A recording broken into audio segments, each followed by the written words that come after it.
എന്റെ അമ്മോ, എന്റെ ജീവിതത്തിൽ ആദ്യമായിട്ടാ ഞാൻ ഇങ്ങനെ സംഭവം കാണുന്നത്. എന്നാ പിന്നെ അങ്ങോട്ട് തുടങ്ങല്ലേ.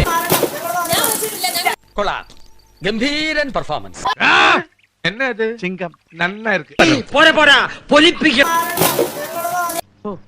ഭയങ്കരം തന്നെ. ഞാൻ അല്പം താമസിച്ചു.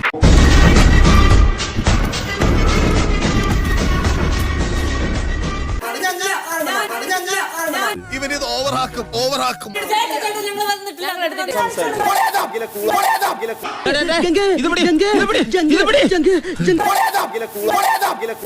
ഒരു മാറ്റമില്ലല്ലോ ഏത് നേരത്താണ്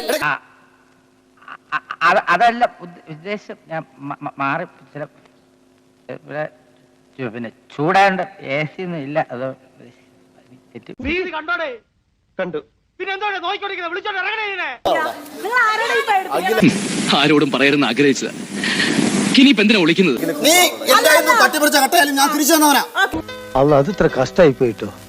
ഓൻ എത്ര വിഷമം ഉണ്ടാവില്ല. നീ എന്തായിരുന്നു തട്ടിപ്പറിച്ച കട്ടയാലും ഞാൻ തിരിച്ചു തന്നവനാ. സെന്റിമെന്റ്സ് വർക്കൗട്ട് ചെയ്യില്ലേ?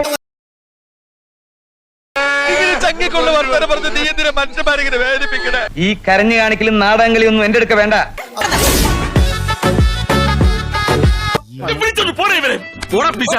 ഡോക്ടർ, ഇതുവല്ല മാനസിക രോഗം എന്തെങ്കിലും? അതും അങ്ങോട്ട് സ്ഥിരീകരിക്കാൻ പറ്റി. എന്നെ ഒരു തരത്തിലും ജീവിക്കാൻ സമ്മതിക്കില്ലല്ലേ? അതിന് ഞാൻ എന്ത് ചെയ്തു പറയുന്നത്? ഇതിൽ കൂടുതൽ എന്തോന്ന് ചെയ്യാൻ? തളരരുത് രാമൻകുട്ടി, തളരരുത്. കലാകാരനല്ലാത്തവരെ സമൂഹം അംഗീകരിക്കില്ല.